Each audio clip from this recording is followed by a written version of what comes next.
Pope Francis recently said the following. Nothing this guy says amazes me. Now, don't get me wrong. He needs to work on all the sexual abuse stuff happening in the Catholic Church. Unpack that, put it to the side.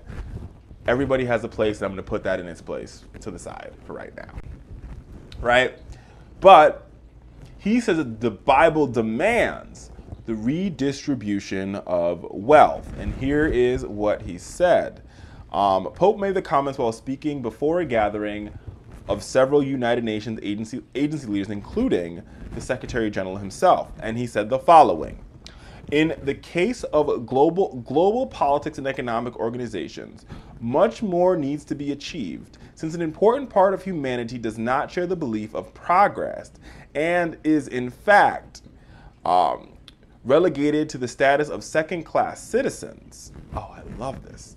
And then he goes on to say, he quotes the Bible, Luke 19, verses 1 through 10, with Zacharias. Everybody knows that Zacharias was overcome by kindness. It was overcome by Jesus' kindness. And he says, Zacharias made a radical decision of sharing justice because his consensus has been the awakening by the gaze of God. Right? And he goes on to say, the same spirit should be at the beginning and end of all politics and economic activity.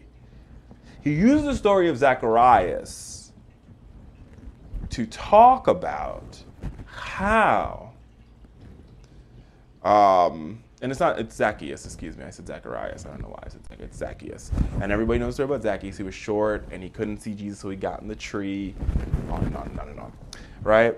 And he used that story to masterfully talk about how we must have wealth distribution in this country so that everybody can be first-class citizens, because the whole idea of the story was he was a second-class citizen because he could not see Jesus. And Jesus said, no, I'm going to your house for tea because you felt as though you were less than. Awesome stuff. Awesome stuff. Love this Pope. Awesome sauce.